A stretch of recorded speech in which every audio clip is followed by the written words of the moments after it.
They warned me not to cross the streams, but I did it anyway.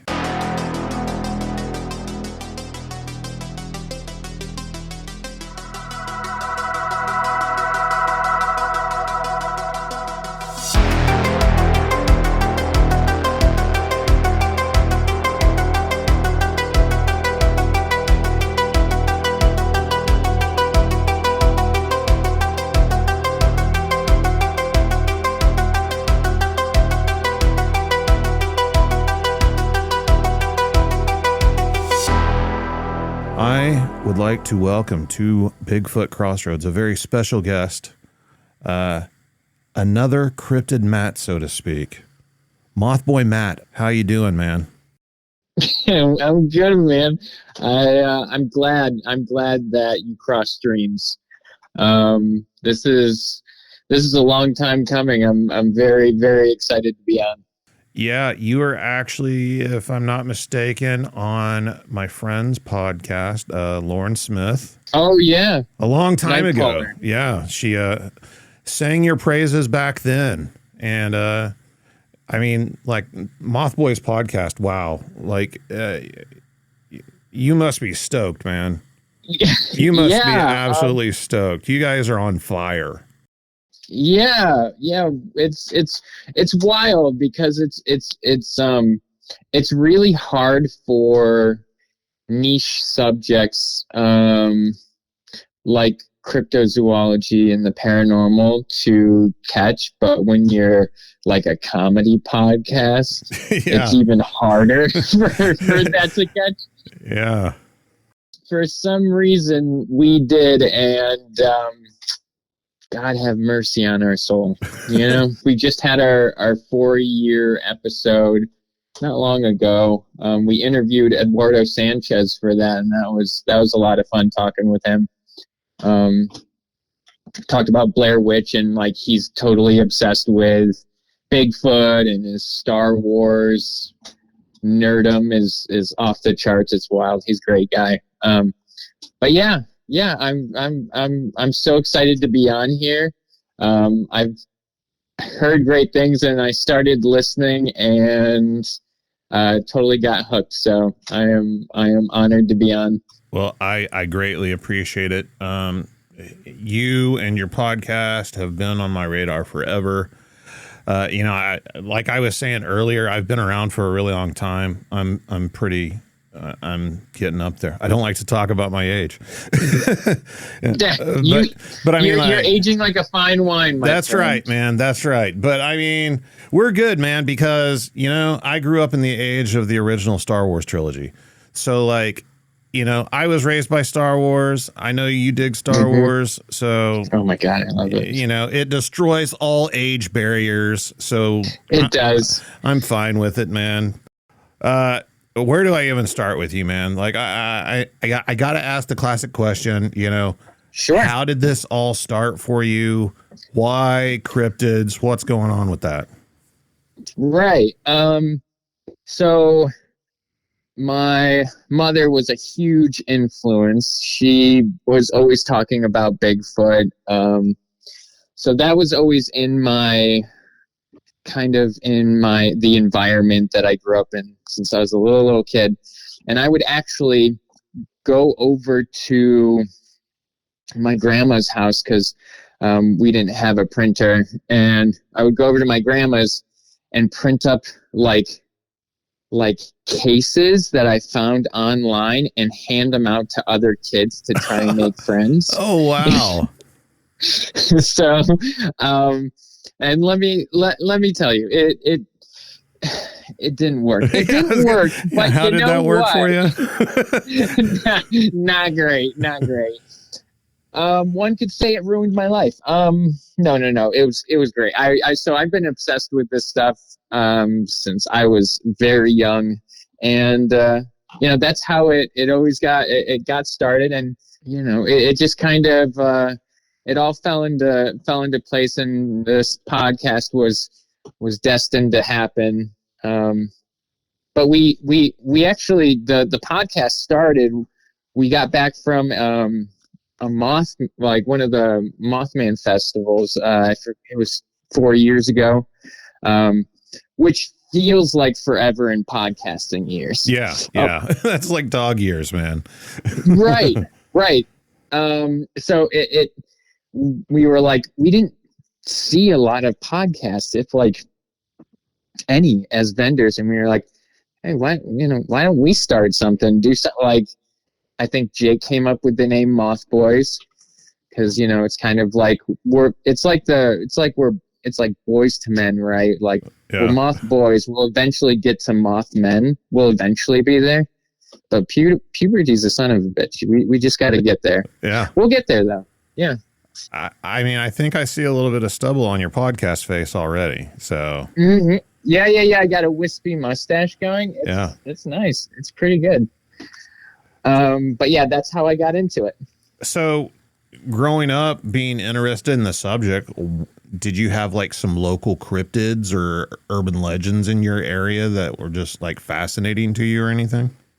There's always been like a plethora of Bigfoot sightings in Western New York.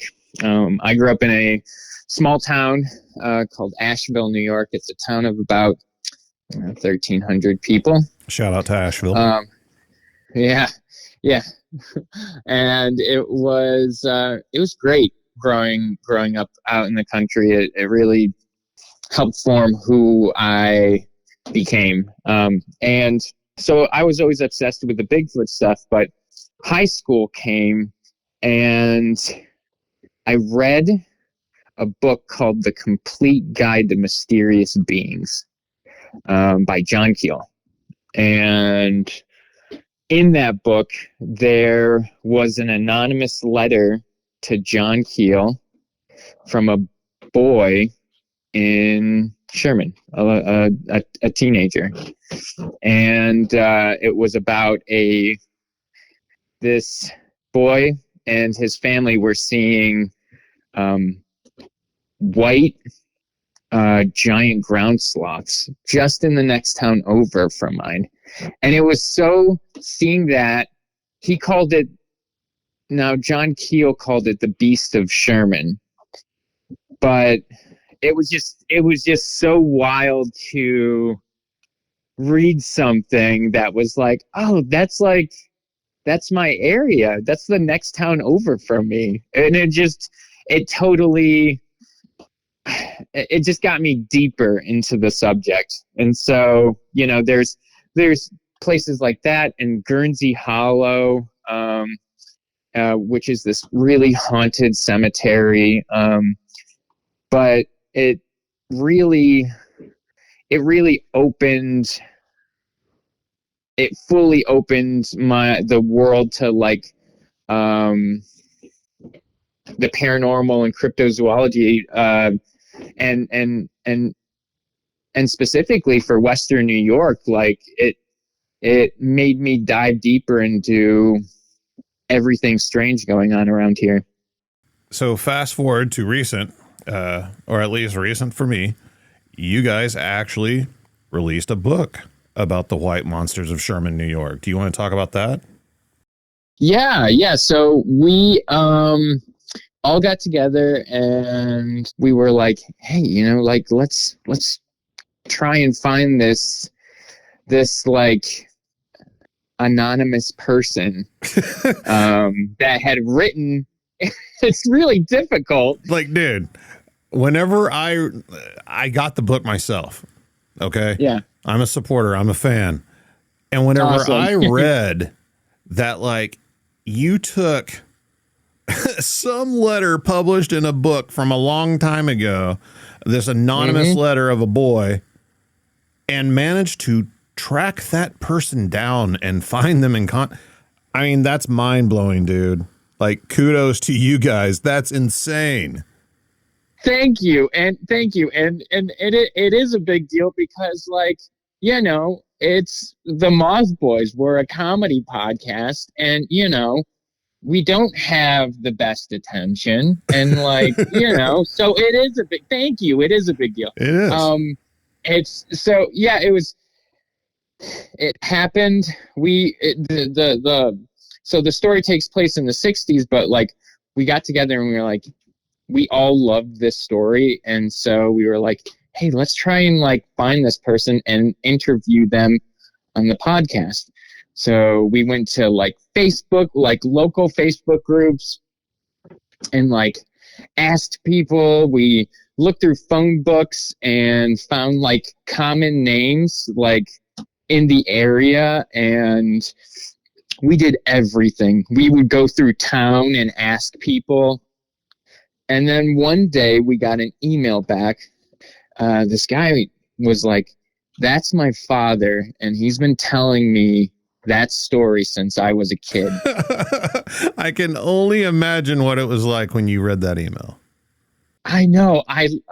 It was like like I just got goosebumps. And, we told him what we are, and we were very upfront on what kind of podcast we are. We're a comedy podcast on cryptids and the paranormal, but this is an influential story, and we are not here to poke fun if that's what anyone is worried about. We're here just as admirers, and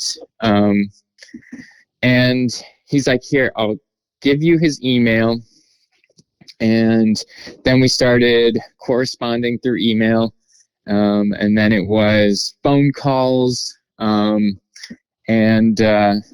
Yes, this man's name was John Goodwill, and he is now a retired biology teacher and living in Ohio.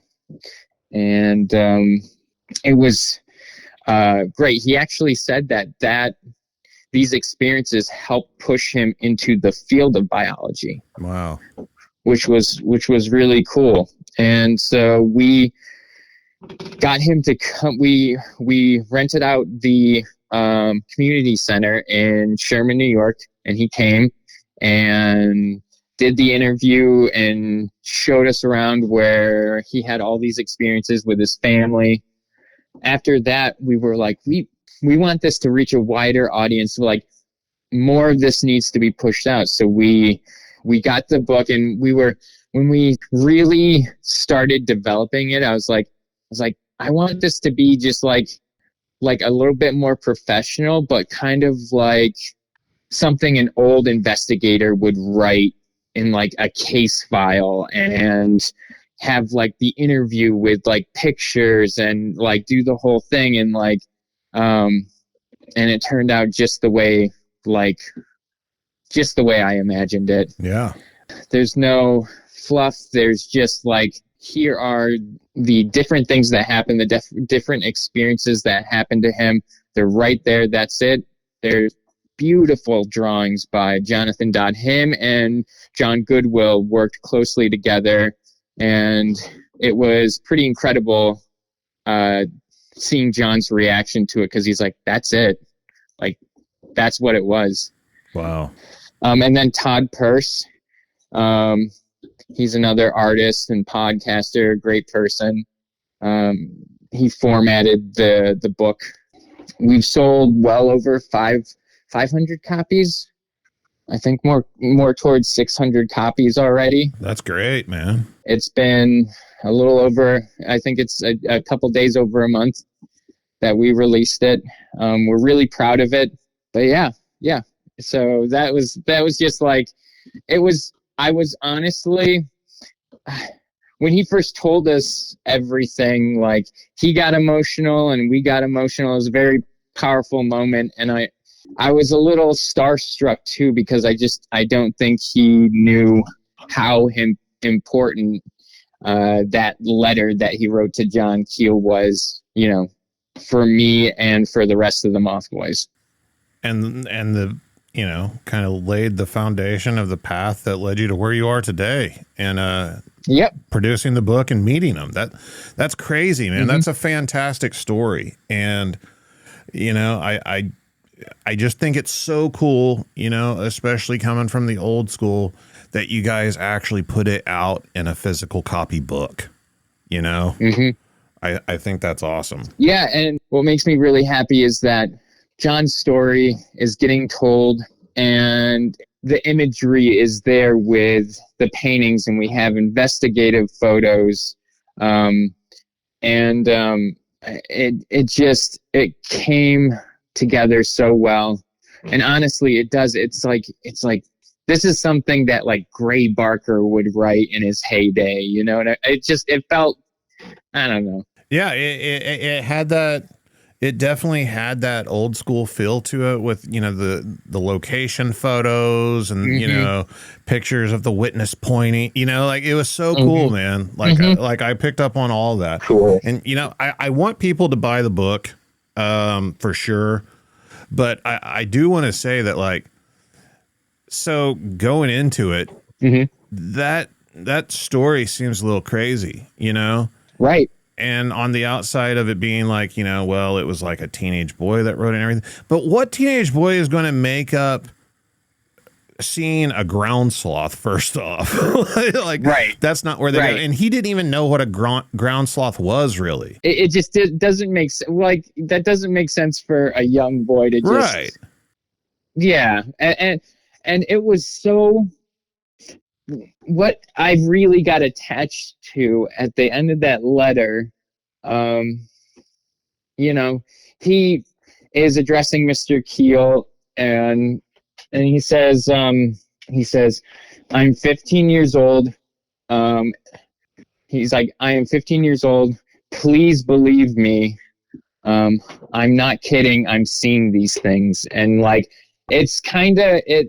I feel like with kids, a lot of folks just chalk it up to their imagination, but you have this like kid like begging, saying like, please believe me. Like, you know, I'm a kid, but please believe me, because, you know, a lot of people didn't. Yeah. And, it wasn't just him though. It was his family, and like the neighbor saw it, and like, you know, this whole area had sightings of these creatures, and it was a whole family unit. It wasn't just one, you know. I mean, there's a lot of things where, you know, as a former, you know, Bigfoot investigator, whatever you want to call it, there's certain earmarks to it that stand out as honesty and truth, you know. And another aspect of it is like, it seemed like he was genuinely wanting help, you know, like, hey, come here, like, I'll show it to you. Like, he's not just making up a story to get attention. Yeah. And it's cool because John Keel isn't our favorite investigator. He's a great investigator, but I feel like we're just like adding on to the work that he could have done. He chose not to, you know. He wrote back and said like, hey, you know, I can't investigate all of these. But he ended up putting it in his book. Yeah. So, you know, it was, you know, there's that. Yeah. Thanks for the content, kid. Yeah. Right. You know, one of the things that really got me, and I think it got the rest of the Moth Boys too, was, you know, when we were talking to John and he told us for the first time, you know, he was a little teary-eyed, and so were we. And he was just saying, like, you know, I thought that I was going to go to my grave with this story, and, you know, not getting his story out. And I think it's so important to give people that. I think his story is important. I think a lot of these sightings, I think stories told by humans to other humans, I just think experiences need to be, I don't know, I just think that's an intricate part of humanity. And this subject has always been, I've always been obsessed with the very human aspects of everything. Because it's not just about the, you know, anomaly that was seen. It's very much about the people involved. I mean, I couldn't agree more. That's, you know, literally what this podcast is all about. You know, the human aspect, the human story, letting the witnesses, you know, describe the events and tell their story and get it off their chest. I mean, you know, I've been out in the field. You know, I can talk about all the data and, you know, how to properly cast a track and, you know, things like that. And I know that a lot of people listen to those sort of podcasts, and there's a lot of those podcasts out there. But I just think, you know, there's been too many debates about whenever it comes to eyewitness reports, how, well, humans are flawed and memory is flawed and, this and that. And it almost seemed like for a long time, witnesses were getting discarded, because when held up to scrutiny and skepticism, it doesn't work. You need the data, you need the research, you got to show them the numbers, you got to show them the proof, the physical evidence, and that's what they want. And I didn't want to see the witnesses get discarded like that. I wanted to put them back in the spotlight because that's what drew me into this. Right. And I think you're right. I think there's something there. There's always been something there, that human element. And I applaud you for putting it out there. I'm not, you make a great point. It's, without I think eyewitness testimony, when it comes to the paranormal or cryptozoology, is the most important piece of evidence. Right. Because for most of these things, there's almost no way to scientifically prove it. If you could apply the scientific method to this, people would have by now. These things are so anomalous. You have to come across, again, tracks, a body, something, but even tracks, you know what I mean? Those can be fake. So I think it's healthy to bring a slight skeptical mind to things, but also I don't think it's healthy to be a complete skeptic, because I think skeptics will automatically dismiss things that don't make sense to them or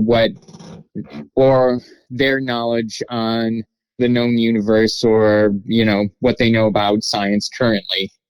And I know a lot of folks that are complete skeptics and do that, unfortunately. But without the eyewitness, without that piece, we got nothing. Without the eyewitness, none of us would be here right now doing this. I mean, plain and simple. Yep. It's very, that's the most important part in all of this, is the eyewitness. So like, people discrediting folks because they don't have evidence, it's like, well, if you're doing it that way, then like none of us do. Yeah. There's very few instances of actual evidence. Like, you come across footage or photographs, which are great, or like audio. But anything past that, you know what I mean? Like, so I think it's, you kind of have to make a judgment. To be in this field, you have to be like good with people and good at reading people. But yeah, I think you're right. This whole cryptozoology is a very human subject, and there's weird things out there, and I think people should be okay with us not knowing things, because I do think our understanding can only go so far. And I think there are things that we don't understand and can't and won't understand because we physically can't. So speaking of eyewitnesses, what's something you've experienced that has no explanation in science? I have a couple. So my buddy and I, we would go night hiking, and I grew up out in the country. We would just point in a direction, hike, and then when we got tired, we would just camp out wherever we were, whether it was like a marsh or a field or just in the middle of the forest. But we came to this field that was enclosed by a draft horse fence, went under the draft horse fence, and then came out the other side and went into the woods a little ways. We hiked in a bit, and in the area where I live, there are folks that live off the grid and in the woods, and they don't like to be bothered. So you're always taught that if you see like a fire pit, or if you see fire in the woods, you're supposed to not go towards it, just because you just don't know. And so my friend and I see this blue light, and we thought it was like a light because of the way it was moving. It was kind of moving like up and down. We thought it was maybe someone running. It was just a light. Just like this blue light, and it was a bit darker in the center. Him and I, we both froze. I froze. And we had like machetes, because we were going through like the thick. And so we were kind of hacking paths. Flight and fight mode went in at once. I can't describe it.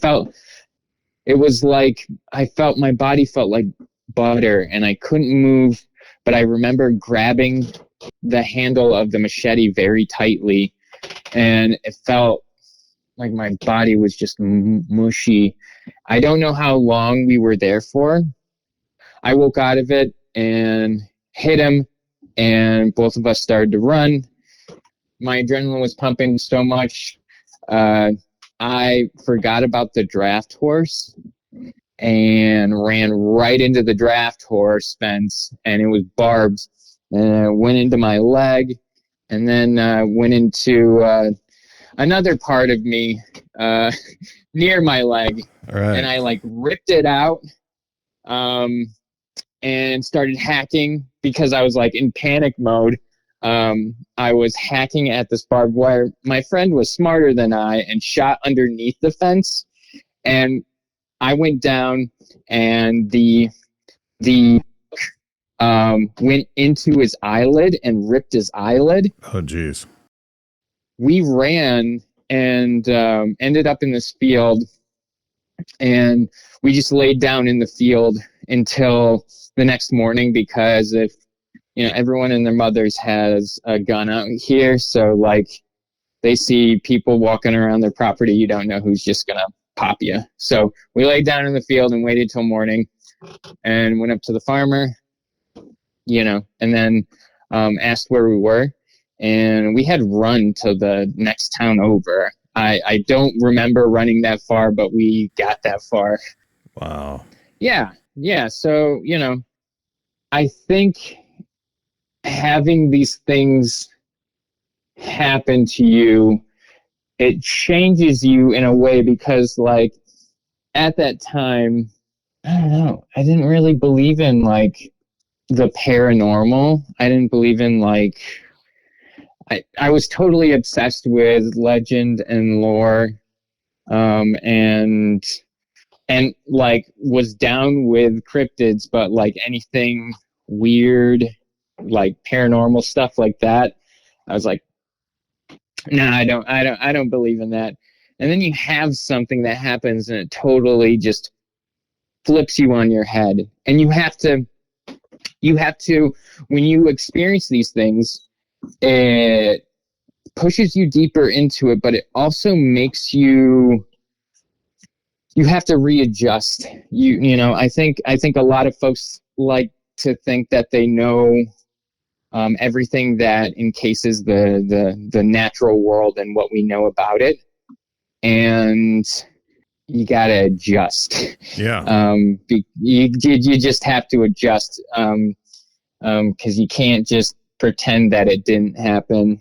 It's difficult. It is difficult. It's admitting that you're wrong, and admitting that this thing was something that I have no idea what it was, but it's kind of, it expands your mind a bit as well, and it makes you realize that it's humbling. It makes you realize that you don't know everything, and that's okay. And there's things out there that are just unexplainable. Once that happened, it's just, it was life changing. It was just, and there has been, like, looking into it in the Western New York area, there's lots of like mystery lights, and I don't know. I was looking into anything that it could have been. The closest thing it felt like it could have been, or maybe wasn't, but just like the description, it was like will-o-wisp, or will-o'-the-wisp. Yeah. It's like, it was like that.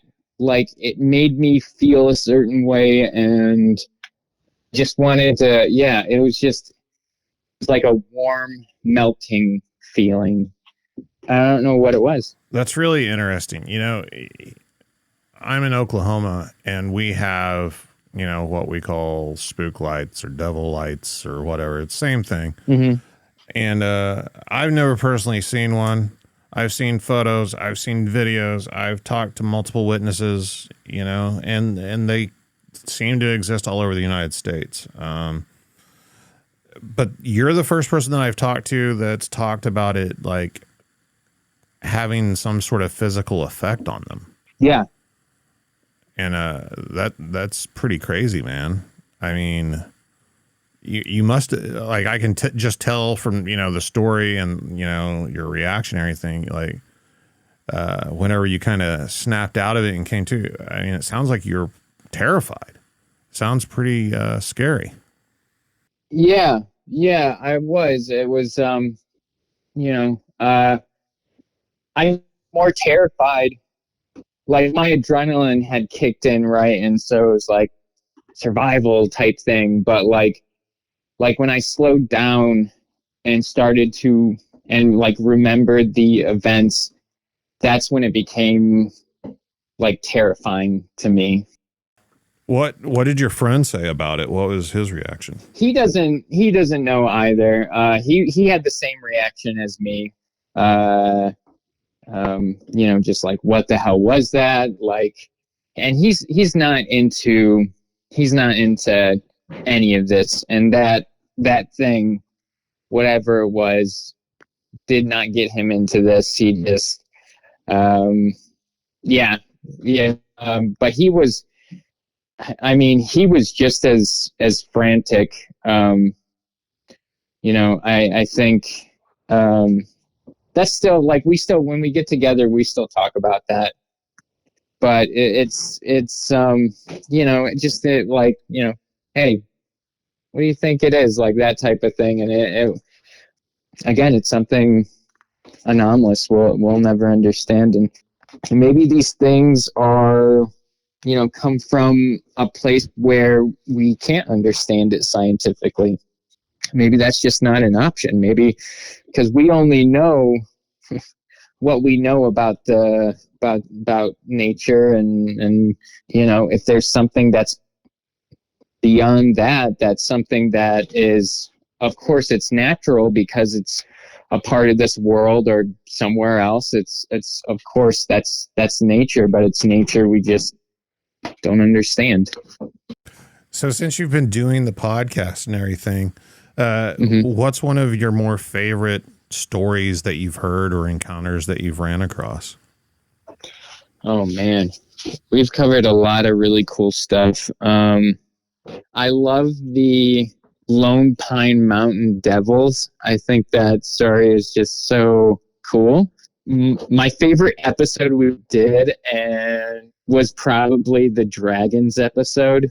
I did this episode on dragons and how biologically they could have existed, and like it was just like a whole fun, like, because I'm a huge fantasy nerd. I've always been obsessed with like giant, like prehistoric, megafauna and flora, like that kind of stuff. But I definitely love the Lone Pine Mountain Devils, which were these like winged dinosaurs that tore apart a caravan. It's surprising that in the little over 4 years we've been a podcast, we've done like 96 episodes or something, which is wild because some podcasts have double or triple that by that. And I'm like, are we a lazy podcast? Is this? I could see us doing a podcast episode every week, maybe, But, I think there's lots of times where we're just like, all right, let's take like a month break and then we'll come back to it. And just because it's like, life happens. And, right. But yeah, usually Christmas we'll take a break, but we kind of make up for it for our spooktaculars. We do 4 or 5 episodes every year in October. Make up for it, but yeah, I think we're the world's most we're pretty unprofessional. I think, I don't know, because I just like, I feel like our we shouldn't be under 100 episodes in 4.5 years. That just, I don't think that should have been a thing. But you guys put out good, genuine work. So be proud of your accomplishment, man. There's other podcasts that don't even last a year, let alone 4 years. So don't be too hard on yourself, man. Anyways, Moth Boys podcast. What's something that's on, what do you got on the Moth Boys bucket list? Well, I would love to go and visit the Patty site. I think that would be, I know it looks completely different due to, flooding and stuff like that. But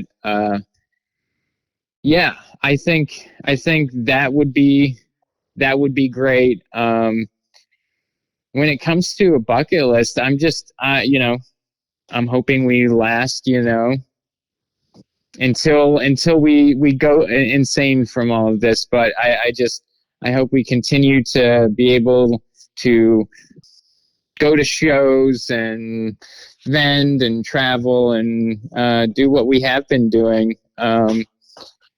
But it's Moth Boys usually take like a cryptid road trip, visit a bunch of different places. Last time we went to Whitehall, New York, and went to the New England area. Before we wrap up, let's talk about Cryptid Bash. Yeah, so Cryptid Bash is an annual event that we throw in West Virginia. This year, it's going to be in Hyco, West Virginia, at Free Folk Brewery. We're going to have vendors, live music, brews, food trucks, bunch of events. It's going to be a great time. It's all ages. It's free. There's an after party that everyone is welcome to. And yeah, it's just going to be fantastic. Last year was great. Last year we had a little over 1,000 people attending, and this new spot is right near New River Gorge. So plan a weekend where you can just hike and, go squatching. That's awesome, man. Congratulations on the success of that. I know it keeps on growing and getting bigger and more popular, and it's really cool, man. It sounds like it's almost getting to festival status. Yeah, it'll get there. Right now, it's like, it feels like you get there. It's something so different because it's so diverse. Every other year we do speakers, and all of our speakers are, underrepresented folks in the community, and just badass people that have been doing it for a long time. It's cool to see old heads and the younger crowd like mixing, because I feel like so much there, specifically in the Bigfoot community, there's like almost like a divide between the old and young heads, which is it, because there's so much. I think there's a lot of folks that it's the whole flesh and blood thing. But yeah, this is like, you see young folks, old folks, people people from all walks of life. It's just a very special event, and y'all should come. For sure. Mothboy Matt, thank you for joining me. Thank you. Where can people find you? Everywhere, of course. Mothboys podcast. I'm sure it's available on every platform out there. Except for YouTube. We're not on YouTube yet. Not on YouTube. We're not on YouTube. Come on over, man. The water's warm. It's great. All right, great. Well, we'll start a page. But thanks for having me on. This was such a blast. Huge fan of your podcast, and I can't wait to see what else you have coming. Oh, for sure. And if you've had an encounter with something you can't explain, send me an email at bigfootcrossroads@gmail.com. Check out bigfootcrossroads.com for all the links to the social media, merchandise, contact info, everything you need, all in one place. And until next time, remember, there's something in the woods.